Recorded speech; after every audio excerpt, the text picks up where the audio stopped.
आज हम भारतीय संविधान के बारे में कुछ महत्वपूर्ण जानकारियाँ देने का कोशिश करूँगा।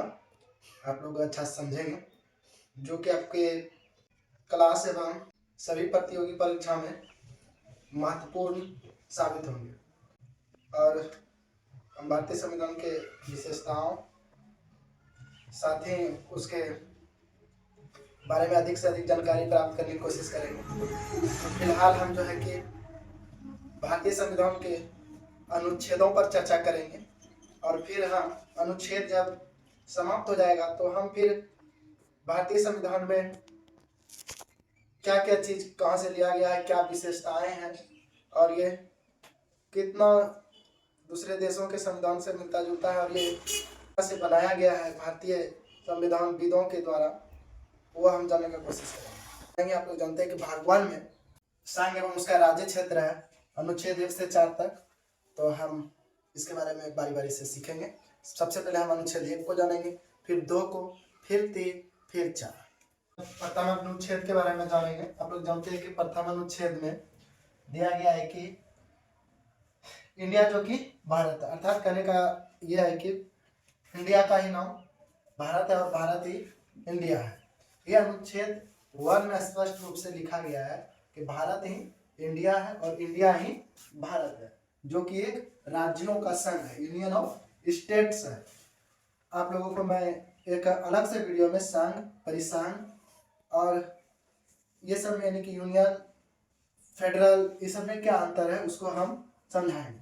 फिलहाल अभी आप लोगों को केवल अनुच्छेदों के बारे में बताया जाएगा। आप जानिए कि भारत राज्यों का संघ है, यूनियन ऑफ स्टेट्स, इंग्लिश में यूनियन ऑफ स्टेट्स। तो वर्तमान में भारत में अभी 28 राज्य और 8 केंद्र शासित प्रदेश का संघ है। आप लोग जानते हैं। आप लोग इसमें जानते हैं कि भारतीय संघ में 3 प्रकार के क्षेत्र हैं। कितने तरह के? 3 प्रकार के क्षेत्र हैं। एक है राज्य, जिसमें कि 28, केंद्र शासित प्रदेश 8, और अधिपत्य क्षेत्र, जो कि हम अर्जित क्षेत्र भी बोल सकते हैं। तो इस प्रकार से हम देखते हैं कि हमारे देश के संघ में 3 प्रकार के संघ है, एक राज्य, दूसरा केंद्र शासित प्रदेश और अधिपत्य। आप लोगों को अनुच्छेद 1 समझ में आया होगा। अब आप लोगों को हम अनुच्छेद 2 बताएंगे। एक बार मैं पुनः बता देता हूँ। इंडिया जो कि भारत है, एक राज्यों का संघ है। यह अनुच्छेद आर्टिकल 1 में लिखा गया है। वर्तमान में अभी भारत में 28 राज्य और 8 केंद्र शासित प्रदेश है। भारत में, भारतीय संघ में कितने प्रकार के क्षेत्र हैं? 3 प्रकार के, राज्य, केंद्र शासित प्रदेश और अधिपत्य क्षेत्र। हम इसके संबंधित आप लोगों को डेली एक क्वेश्चन जरूर देंगे। आप लोगों को अनुच्छेद 1 के बारे में हम बता दिए। अब आप लोगों को अनुच्छेद 2 के बारे में बताया जाएगा कि अनुच्छेद 2, भारतीय संविधान के अनुच्छेद 2 में क्या दिया गया है। तो आप लोग जानते हैं कि भारतीय संघ में किसी बाहरी क्षेत्र से कैसे नए राज्यों को मिलाना है, ये अनुच्छेद 2 में दिया गया है। भारतीय संघ में नए राज्यों का प्रवेश और स्थापना कैसे होगा, इसके बारे में अनुच्छेद 2 में दिया गया है। भारतीय संघ में नए राज्यों का प्रवेश और स्थापना कैसे होगा, इसके बारे में अनुच्छेद 2 में दिया गया है। यानी कि भारत के बाहर के क्षेत्रों को कैसे मिलाया जाएगा। जैसे कि आप लोग जानते हैं कि सिक्किम जो कि भारत का पहले राज्य नहीं था, वहां के लोगों का डिसीजन था कि हम पहले सह राज्य बनेंगे। तो चीन में आप जानते हैं कि काफी लोगों को दबा के रखा जाता है और अभिव्यक्ति की स्वतंत्रता जो है काफी कम रहती है। तो उनको शंका था कि पहले जो है कि एक बार हम सह राज्य बनेंगे, उसके बाद हम क्या कहते हैं कि भारत का पूर्ण राज्य बनेंगे। तो सिक्किम को जो है 35वें संविधान संशोधन के द्वारा 1974 में सह राज्य बनाया गया, और सिक्किम को लोगों को लगा कि नहीं, ये चीन के तरह साम्राज्यवादी नहीं है, यहाँ पे लोकतंत्र है। उनको अच्छा लगा भारत में रहकर। तो पुनः जो है कि उन्हें 36वां संविधान संशोधन 1975 के द्वारा सिक्किम को भारत का पूर्ण राज्य बनाया गया। तो अगर आप लोगों को पूछा जाए किसी भी परीक्षा, प्रतियोगी परीक्षा में, कि सिक्किम को किस संविधान संशोधन के तहत सह राज्य बनाया गया, तो 35वें संविधान संशोधन के द्वारा सह राज्य बनाया गया एवं 36वें संविधान संशोधन के द्वारा उसे पूर्ण राज्य बनाया गया है। एक बार आप पुनः जानेंगे कि अनुच्छेद 2 में है कि भारतीय संघ में नए राज्यों का प्रवेश और स्थापना, यानी कि ये भारत के जो कि बाहर का हिस्सा है उसे कैसे मिलाया जाएगा इसके बारे में दिया गया है। अगर वहां के लोग मिलना चाहे या कोई कारणवश कुछ हो जाता है उस स्थिति में अनुच्छेद 2 उसके लिए नियम बनाता है।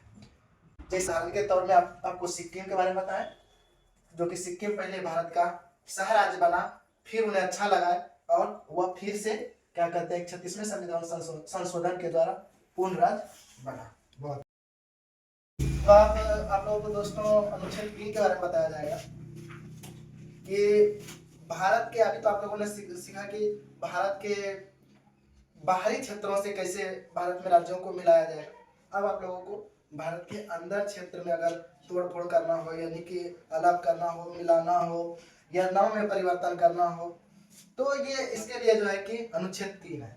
यह भारत के अनुच्छेद 3 है कि भारत के आंतरिक भागों से संबंधित है। आंतरिक मतलब अंदर दो राज्यों को एक मिला देना, राज्यों का क्षेत्र बढ़ा देना, राज्यों को क्षेत्र को घटा देना, राज्य के क्षेत्र में नाम में परिवर्तन कर देना या फिर दो राज्य को एक कर देना, ये अनुच्छेद 3 में दिया गया है। और यह काम आप लोग जानते हैं पहले से कि यह काम संसद करती है, तो ये अनुच्छेद 3 में दिया गया है। यह भारत के आंतरिक भागों से संबंधित है, जैसे कि नाम में परिवर्तन कर देना। आप लोग जानते हैं झारखंड को 15 नवंबर 2000 को मिला दिया गया, तो यह अनुच्छेद 3 के तहत किया गया।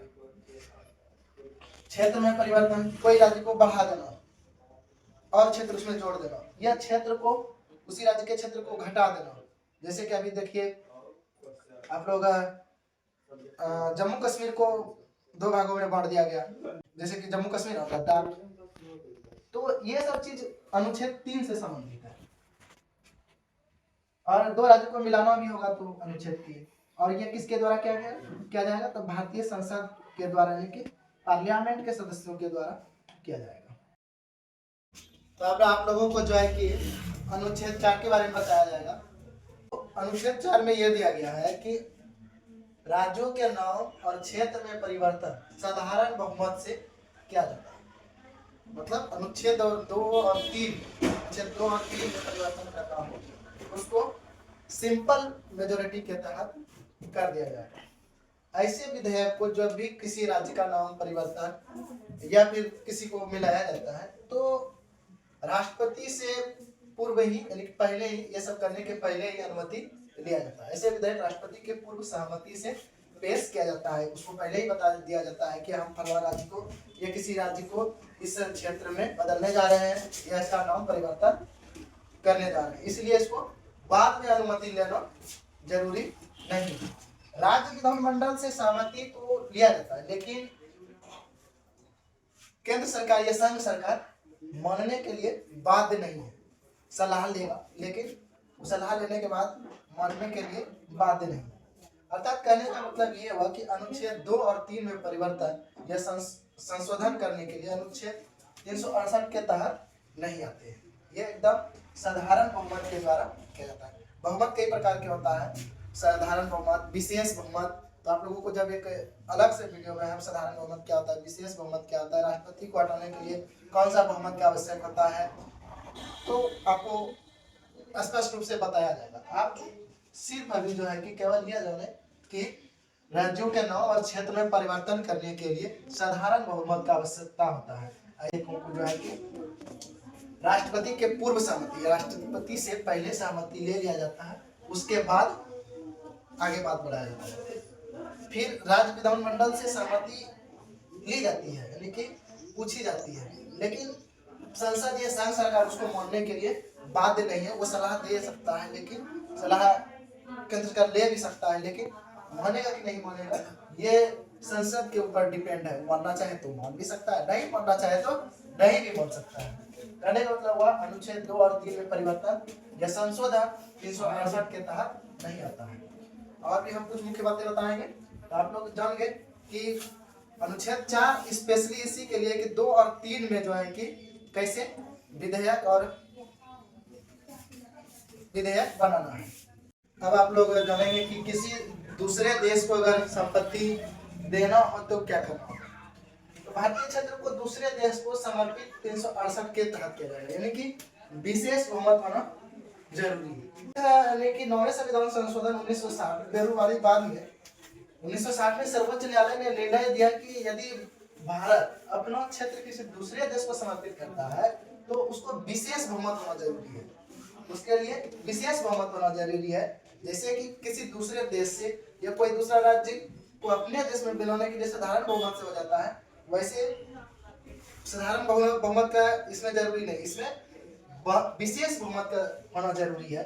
9वें संविधान संशोधन में सुप्रीम कोर्ट ने अपना जजमेंट में दिया कि अगर भारत किसी दूसरे देश को अपना क्षेत्र देता है तो उसके लिए विशेष बहुमत होना आवश्यक है, अन्यथा बिल पारित, विधेयक पारित नहीं हो। अगर ऐसा हो भी गया तो उसको फिर सुप्रीम कोर्ट अमान्य घोषित कर देगा। जैसे कि 9वां संविधान संशोधन 1960 के द्वारा बेरूवाड़ी और 100वां संविधान संशोधन 2015 के द्वारा बांग्लादेश से आप लोग जानते हैं कि भूमि आदान प्रदान किया गया। तो आप लोगों को ये चीज समझ में आ गई। एक बार फिर से मैं बोल देता हूँ कि अगर किसी दूसरे देश को भारतीय क्षेत्र देना है तो उसके लिए 368 के तहत दिया जाएगा, लेकिन लेना होगा तो 368 का जरूरी नहीं। देना होगा तो 368 का जरूरी है और नहीं लेना है तो 368 का जरूरी नहीं है। अगर दूसरे देश को अगर कोई क्षेत्र दिया जाता है तो 368 के तहत आएगा।